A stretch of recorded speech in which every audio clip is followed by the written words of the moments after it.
Questo incontro vuole anche essere un pretesto per fare il punto su questo nuovo corso di filosofia e trasformazione digitale.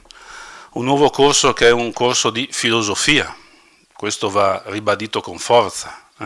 È un L5 tradizionale dove noi insegniamo i classici della filosofia da Platone a Hegel. E ci tengo a ribadire questo aspetto perché in filosofia non ci sono e non ci devono essere scorciatoie, quindi non è una filosofia applicata, non c'è niente da applicare nella filosofia. Perché?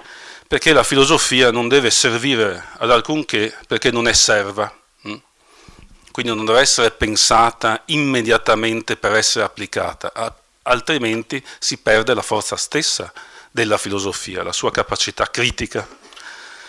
Né vuole essere tantomeno una sorta di apologia del digitale, altrimenti avrei fallito completamente nel pensare questo corso, e non vuole essere assolutamente questo. Quindi noi facciamo un corso di filosofia tradizionale dove insegniamo anche la storia della matematica, e qui ringrazio il contributo del professor Bussotti, che è un valente storico della matematica, si occupa di problemi come il continuo e il discreto, penso a un testo fondamentale come quello di Zellini che tutti voi dovete leggere se volete occuparvi di queste cose. Ci occupiamo di filosofia della fisica e qui ringrazio il mio collega Sandro Sozzo, che è un fisico e filosofo e si occupa di fondamenti della meccanica quantistica. E poi cerchiamo di mettere a fuoco il contemporaneo, perché se la filosofia guarda solo al passato, la filosofia muore. Quindi la filosofia deve accettare la sfida di comprendere il presente, il mondo presente, i fenomeni che abbiamo dinanzi agli occhi oggi e il senso delle trasformazioni in atto. Questo è il compito di questo corso di studi. Per questo abbiamo incentrato il nuovo corso di filosofia e trasformazione digitale sul digitale, perché noi abbiamo avuto 3 grandi rivoluzioni, quella agricola, quella industriale, ed oggi abbiamo dinanzi agli occhi una vera e propria rivoluzione, perché il digitale sta cambiando profondamente e, come vedremo, lo farà sempre di più nei prossimi anni, perché lo sviluppo in questa fase storica è esponenziale, non è più lineare ma è esponenziale. Quindi l'impatto del digitale sarà enorme, in modo particolare l'intelligenza artificiale, come vedremo anche in parte oggi. Quindi dobbiamo prepararci criticamente su aspetti che, se vogliamo comprendere il digitale come fenomeno complesso, non basta l'apporto fondamentale dei miei colleghi che vedo qui informatici, non è solo informatica. Se vogliamo comprendere il digitale come fenomeno complesso, noi dobbiamo cominciare a occuparci di ontologia, e qui ringrazio il collega Furlani, ma anche l'apporto di Maurizio Ferraris, che collabora con me al Master di Filosofia del Digitale e che sarà qui nostro ospite tra qualche settimana. Dobbiamo occuparci di epistemologia, di teoria della conoscenza, e qui ci tengo a ringraziare il collega Tagliagambe, l'illustre collega filosofo della scienza Tagliagambe, che mi ha aiutato anche a progettare il master, ma dobbiamo comprendere le ricadute etiche e politiche, e qui ringrazio i miei colleghi di etica Luca Grione e Giacomini, che ringrazio doppiamente per avermi aiutato anche nella progettazione del master, il suo apporto è stato fondamentale.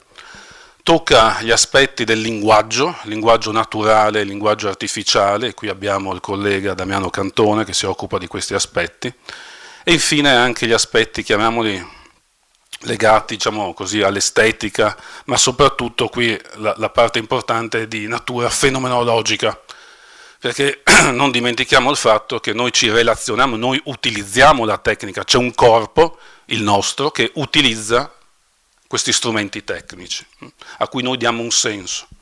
Quindi banalmente noi possiamo ben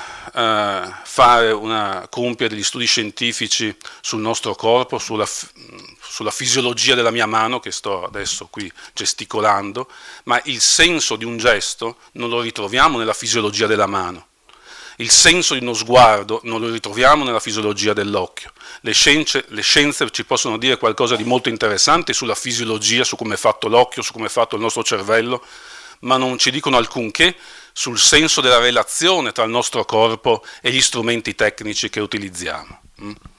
Quindi il digitale è un fenomeno complesso che richiede la problematizzazione anche della nostra soggettività. È un sistema. E se è un sistema, vale l'apporto delle grandi filosofie della tecnica del Novecento, dal mio punto di vista in primis la filosofia di Heidegger e di Emanuele Severino. Le grandi riflessioni sulla tecnica sono assolutamente attuali, proprio perché si tratta di un sistema. Perché si tratta di un sistema? Perché se noi, come faremo in parte oggi, e bisogna poi analizzare i singoli aspetti, analizziamo l'intelligenza artificiale, il machine learning, internet, la realtà virtuale, immersiva e aumentata e via via discorrendo, tutta questa tecnologia funziona se viene messa a sistema. Questo è un aspetto assolutamente fondamentale. Quindi nessuna tecnologia presa di per sé, avrebbe questo impatto. L'impatto di queste nuove tecnologie c'è nella misura in cui Severino parlava di un apparato tecnico-scientifico, sono un sistema e va analizzato appunto da questa prospettiva olistica. È un lavoro importante quello a cui vi accingete e certamente è un tema, un problema che deve essere oggetto di riflessione filosofica. Io sono qui essenzialmente per ascoltare gli interventi, insomma, per imparare qualcosa, quindi proprio 5 minuti iniziali. A me pare che siamo in un momento rivoluzionario della tecnica come sistema, appunto, è inutile che si ripetano ormai slogan, la tecnica è più che tecnica, eccetera, eccetera, insomma, lo sappiamo, l'abbiamo imparato, lo viviamo.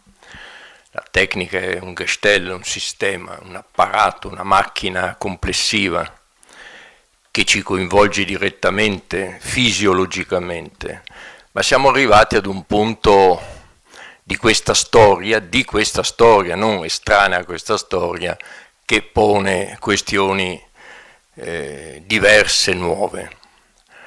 Non è una nuova storia, ma è la tecnica giunta in una fase in cui pone problemi nuovi.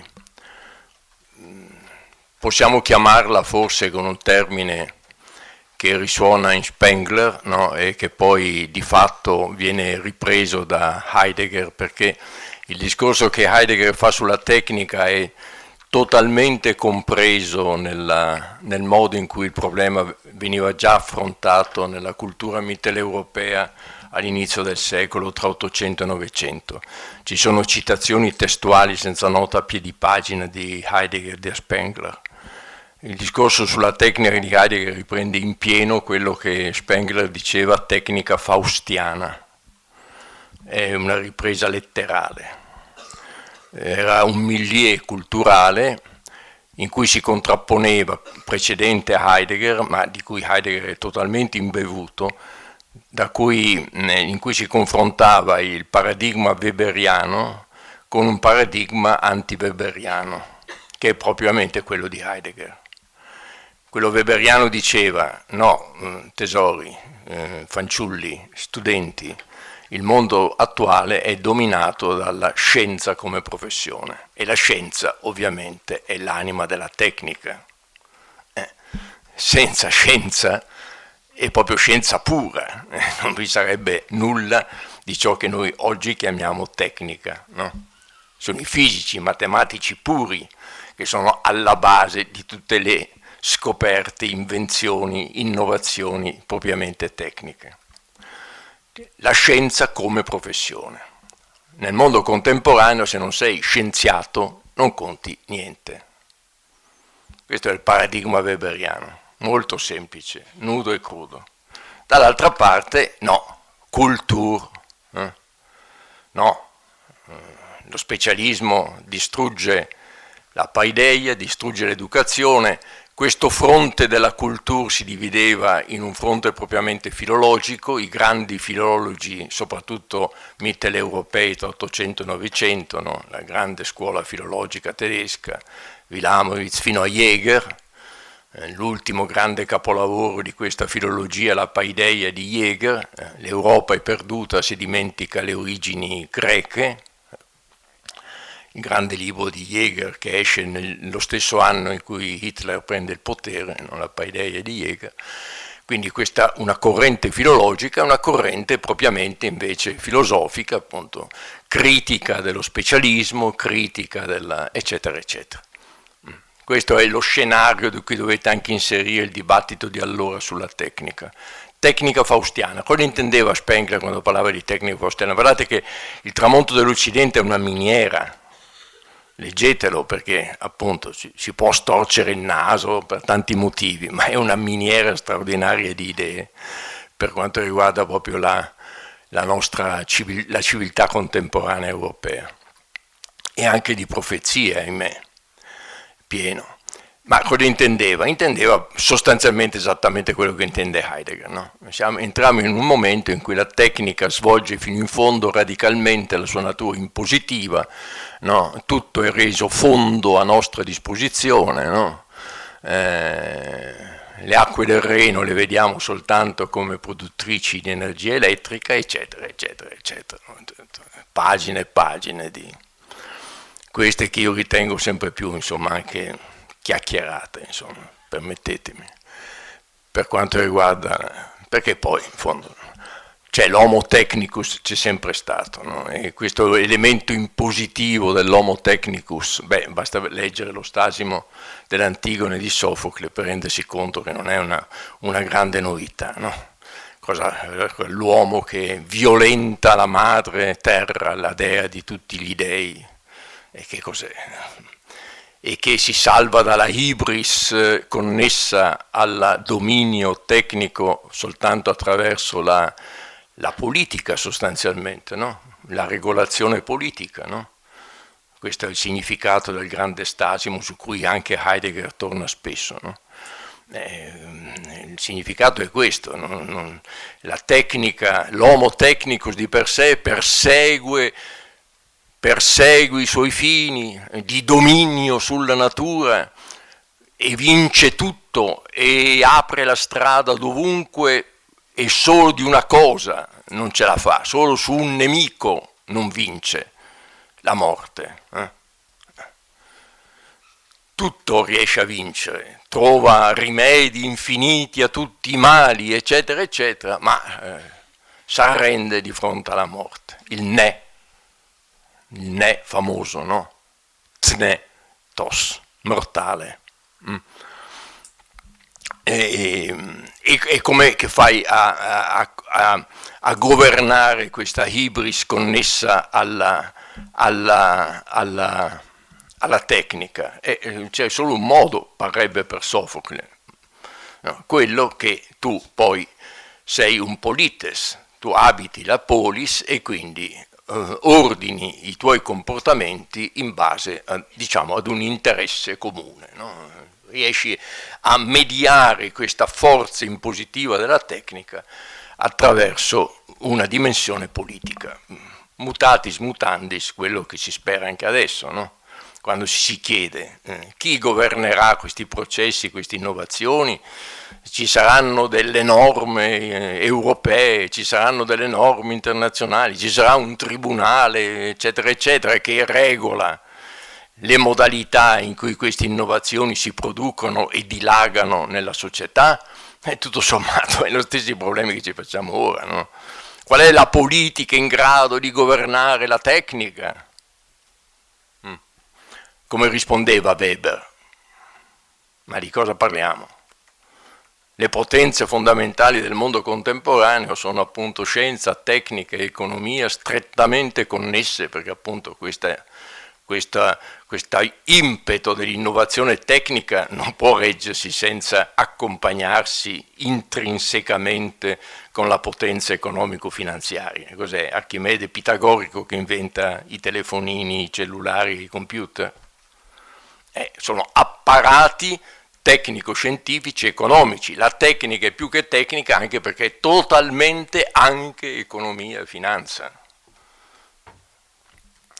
E diceva, quindi non c'è niente da fare, non è regolabile questo processo, le potenze sono queste. Però, aggiungeva anche Weber, la politica come professione, no? La politica. C'è la scienza, che significa tecnica, eccetera, ma c'è anche la politica come professione. E qui c'era il problema che Weber pone, ma non risolve, di quale rapporto tra le due dimensioni sia praticabile, e quello è esattamente, secondo me, il punto a cui siamo ora. Però la tecnica, nello stesso tempo, ha fatto un salto avanti, e di questo discuteremo adesso, no? Dov'è che è il grande salto della tecnica faustiana, in parte già intuito dagli Spengler, ma solo in parte? Cioè che la tecnica non è più il coro l'homo technicus di Sofocle, in posizione sulla natura diciamo esteriore. Ormai noi stessi siamo diventati oggetto della tecnica. Noi stessi siamo oggetto della tecnica. E questo è particolarmente evidente in una dimensione che è quella su cui ho lavorato di più, poi recentemente con colleghi medici più che informatici, eccetera, no? Perché lì si vede fino in fondo come la tecnica abbia oggi a oggetto noi stessi, in tutto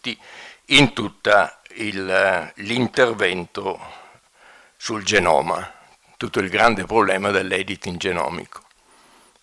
Lì si vede come la tecnica possa ormai appunto avere il nostro esserci come il suo oggetto, e soprattutto la genetica positiva, come si usa dire, appunto, no? Che esprime qualcosa che la filosofia sapeva, prevedeva. Che cosa? Che la tecnica ci considerasse un esperimento, non qualcosa di in sé compiuto, qualcosa che deve essere manipolato, trasformato, migliorato, genetica positiva, migliorato, no? La malattia è una cosa a sé che bisogna togliere dal nostro esserci, eliminare, toglierla, prima che si manifesti. Prima che si manifesti intervengo nel nostro esserci, nella nostra struttura genetica, ed elimino la malattia, cioè la considerazione del nostro esserci come un esperimento che su cui io via via intervengo, migliorando il risultato. E questa è sicuramente una innovazione strepitosa. Chi la governerà, chi la dirigerà, chi porrà limiti a questo processo? Prima domanda, che non riguarda direttamente le vostre, ma insomma quasi. D'altra parte la filosofia, e scusate, termino questo mio primo intervento con una sorta di scherzo, di battuta, ma neanche tanto, perché non solo la filosofia, ma i grandi pensatori, che l'età delle macchine, come qualcuno diceva, e soprattutto i grandi profeti di ciò di cui stiamo discutendo, che sono i grandi autori di fantascienza. La fantascienza le ha indovinate tutte. E non dimentichiamoci questo, no? L'inventività dell'artista. Beh, tra i grandi artisti c'è sicuramente il nostro Leopardi, no? E andatevi a rileggere l'operetta morale dell'Accademia dei Sillografi, di coloro che scherzano, no? E dice, vi ricordate, l'età delle macchine, la nostra è l'età delle macchine, e dice, gli uffici delle macchine dovranno venire a comprendere, oltre le cose materiali, anche le spirituali. Anche le spirituali. Intelligenza artificiale, intelligenza, anche le spirituali. Perché disperando la migliore parte dei filosofi, di poter curare i difetti del genere umano, l'Accademia dei Xillografi reputa essere espedientissimo, cioè utilissimo, reputa essere espedientissimo che gli uomini si rimuovano dai negozi della vita il più che è possibile. L'età delle macchine mira a questo fine, rimuovere l'uomo dagli affari della vita, solo i materiali, ma no, anche gli spirituali. Perché? Ma perché è evidente che l'uomo non è riuscito assolutamente ad arrangiarsi nemmeno sulle cose spirituali. Guarda le guerre, guarda le distruzioni, guarda i massacri. Vi sembra che sia capace l'uomo di interessarsi delle cose spirituali? Meno ancora che di quelle materiali. E quindi è espedientissimo che si rimuova l'uomo, renderlo superfluo. Non è questo il fine dell'età delle macchine? Un genere, una elite che le inventa, che le sviluppa, che le crea, che le mette a disposizione, e gli altri, la grande massa degli altri, superflui, del tutto superflui. E così l'Accademia dei Xillografi bandisce un concorso per 3 macchine. La prima macchina deve essere la macchina amica, costruita sui principi di Cicerone, dell'amicizia, cioè avere un'intelligenza artificiale vicino a me che mi è amica, che mi consiglia. Guardate che questa non è fantasia, c'è. È stata fatta, è stata messa alla prova negli Stati Uniti, la ragazza che parlava con la macchina e non si accorgeva di essere la macchina gli consigliava. La ragazza gli diceva di essere in stato interessante, di non sapere cosa fare, e la macchina gli consigliava di abortire, eccetera, eccetera. Un dialogo tra amiche. La macchina la vedeva, registrava le emozioni della persona che aveva di fronte. E allora Leopardi dice: la prima macchina deve essere una macchina amica. E cosa mi intendo adesso? Cosa ci intendiamo? Siamo sempre più il dramma del contemporaneo, anche della letteratura contemporanea, l'incomunicabilità tra di noi. Abbiamo bisogno di un amico secondo i principi di Cicerone. E quindi la prima macchina deve essere una macchina amica. La seconda macchina, che dice Leopardi, deve essere una macchina a vapore. Perché? Perché sapientia vapor, la Bibbia, sapienza vapor, deve tendere a imprese gloriose. Una macchina che, insomma, produce macchine sempre più potenti, sempre più gloriose. La macchina che produce macchine da sé, la macchina che si innova e si migliora attraverso by doing, attraverso il suo stesso fare. Quindi, e la terza, questa si capisce che è Leopardi che la spera, la terza, a fare gli uffici di una donna conforme a quella immaginata. Ricordate, la donna di Leopardi, no? Quella che immagina Leopardi, una macchina che mi faccia una donna conforme a quella che ho immaginato e che non ho mai, poverino, avuto, no? È da ridere? È da ridere? Io mi fermerei qua, Luca.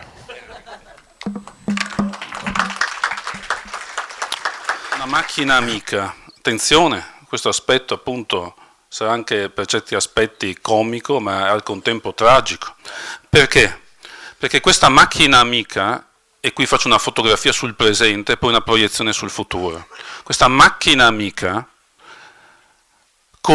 ci conosce meglio di quanto noi possiamo conoscere noi stessi. Questo è il gemello digitale, questa è la potenza della tecnica che già oggi disponiamo.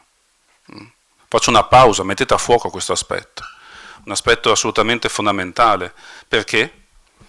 Allora, immaginiamo, e questa è la tecnologia di cui già oggi disponiamo, immaginiamo questo golem, questo angelo custode, questa entità, questa intelligenza artificiale con cui noi possiamo dialogare, possiamo anche scegliere l'interlocutore a noi più vicino, più familiare, possiamo farlo dell'etnia che volete, simile a noi, diverso a noi, uomo, donna, tutto quello che volete. Possiamo immaginare questo volto, questo alter ego con cui dialogare e che ci può accompagnare fin dalla nascita, nella formazione. Perché?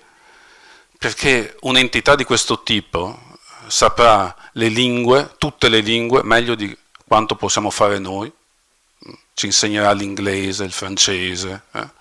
Certo, al mondo ci sarà qualcuno che batte la macchina come può battere il software degli scacchi, sì, qualcuno al mondo ci sarà, ma mediamente rispetto agli insegnanti, metto anche quello che possiamo essere noi in quest'aula, mediamente saprà più del qualunque insegnante medio e sicuramente ne saprà di più, saprà più lingue, ma saprà meglio la fisica, la chimica, tutto il sapere contemporaneo. Ma non saprà insegnare? No, dentro ci metteremo la pedagogia, anche un tutorial per lo sport, il miglior tennista al mondo, che computerà i movimenti, ce li potrà correggere. E allora voi direte, ma questo comunque è un golem, un alter ego. Vabbè, facciamo pure l'alter ego. Intanto potrebbe saltare l'intero sistema scolastico già così, perché i ricchi cosa facevano? Mandavano i figli a scuola o gli davano i migliori insegnanti a casa? Punto 1. Punto 2. Questo comunque è una visione ancora ingenua della tecnica, perché concepiamo questi strumenti fuori da noi.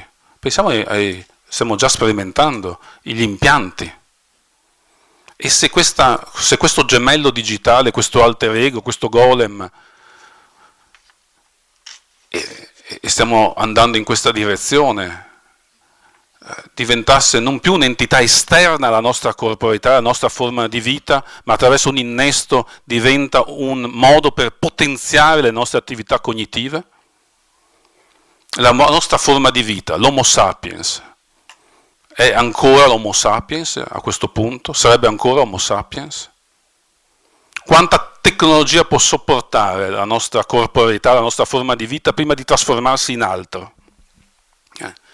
Noi siamo sulla soglia di una mutazione antropologica, ci aspettano profonde trasformazioni. E questa fantascienza, diceva prima bene il professor Cacciari, io quando ero ragazzino, negli anni '80, c'era un famoso film che si chiamava Ritorno al futuro.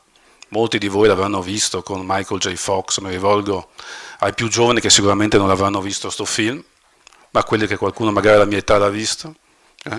Badate, sorridete, ma qui quella tecnologia lì l'abbiamo inventata tutta, a parte naturalmente il ritorno ai viaggi nel tempo, ma tutta quella tecnologia che allora sembrava pura fantascienza, oggi ce l'abbiamo.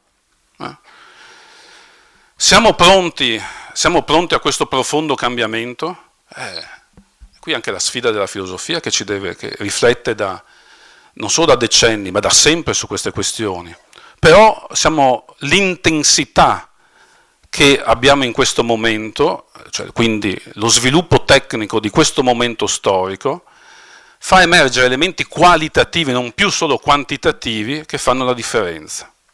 Quindi non possiamo solo guardare al passato per trovare le risposte ai problemi del presente, perché alcuni problemi sono nuovi.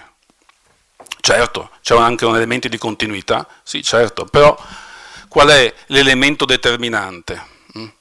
Che noi fino adesso storicamente abbiamo avuto un primo livello tecnologico, e questo lo conosciamo tutti, pensate a quello che può essere una falce storicamente, uno strumento tecnico che sta fra noi e il mondo ambiente, sta fra noi e il mondo, quindi sta sotto il nostro dominio. Perché? Perché è uno strumento che tengo nelle mie mani. L'uomo è un animale fragile che ha bisogno di modificare l'ambiente per sopravvivere, e così abbiamo fatto, utilizzando degli strumenti. Secondo livello tecnologico, classico esempio, un cacciavite, cioè tecnologia che opera su un altro strumento tecnico. Gli esempi si possono moltiplicare. Secondo livello. Ma il punto fondamentale è capire il terzo livello, cioè il momento in cui noi siamo oggi. Qui abbiamo qualche esperto di machine learning, c'è la black box, noi non sappiamo che cosa avviene lì dentro e le macchine scambiano informazioni tra di loro, senza la mediazione del soggetto, senza la nostra mediazione. Quindi il ritmo di sviluppo diventa esponenziale perché è il ritmo dell'apparato, non è più il nostro. E siamo già nel presente. Quindi i prossimi 10 anni di tecnologia valgono tutta la nostra storia precedente. Questo sarà l'impatto che ci aspetta. Ultimo spunto che raccolgo dal professor Cacciari. C'è un sodalizio profondo tra col cosiddetto neoliberismo e il digitale. Perché? Perché i grandi economisti classici, leggete Amartya Sen, Adam Smith, avevano la cattedra di morale, etica e morale, insegnavano etica e morale e poi teoria economica, perché la teoria economica doveva essere funzionale in una certa misura all'etica. Adam Smith, Amartya Sen, che rilegge Adam Smith. Con la scuola di Chicago avviene un'operazione più complessa, perché? Perché gli economisti si accorgono che la cosiddetta scelta razionale non funziona bene. Quindi i nuovi Nobel dell'economia mettono assieme, sono un'equipe di studiosi, tra neuroscienziati, psicologi ed economisti, dove il soggetto non sta più al di fuori della dimensione economica, ma viene inglobato all'interno della dimensione economica. Perché? Per prevedere in maniera più accurata il nostro comportamento, la struttura del nostro comportamento che può essere computata.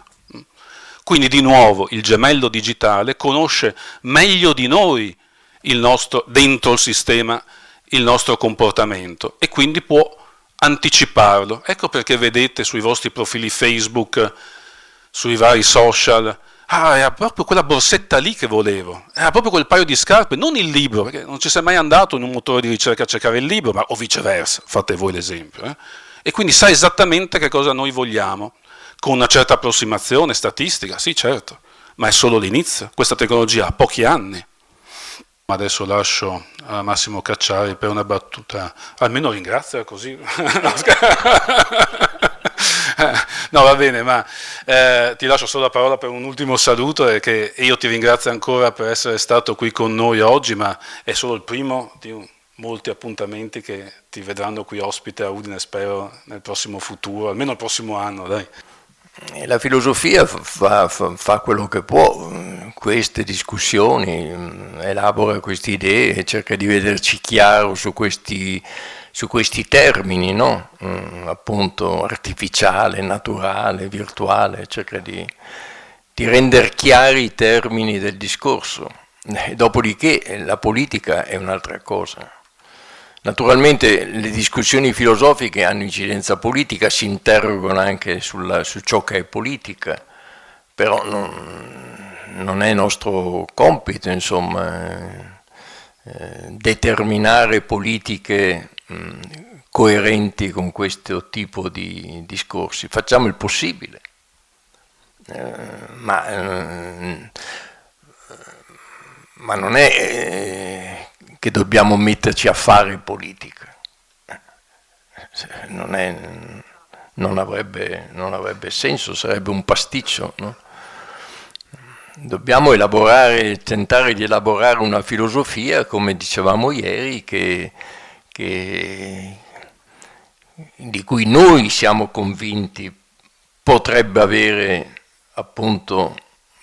costituire un orientamento significativo anche per la prassi, no?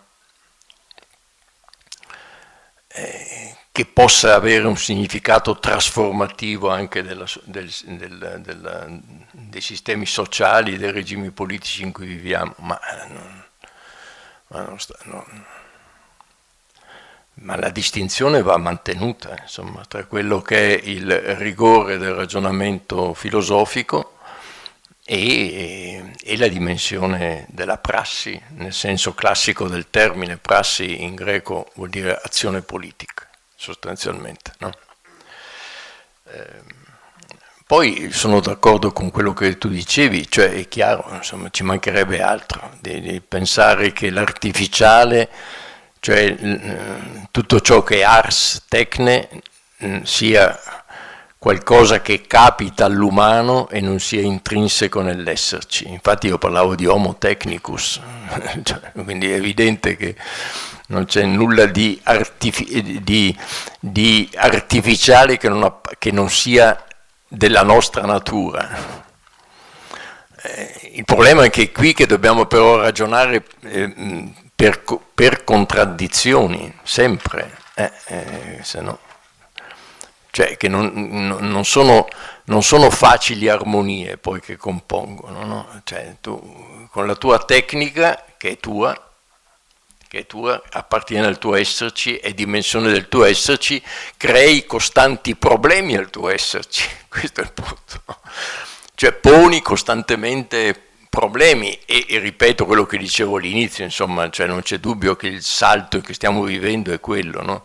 Che vi è una tecnica che può intervenire e trasformare non soltanto il cosiddetto esterno, per intenderci, ma il tuo stesso esserci. Cioè, tu dici, ma ogni tecnica ha trasformato, sì, ma qui è, come diceva lui, il corpo, cioè interviene, trasforma la tua corporeità, non soltanto la tua forma di vita, il tuo...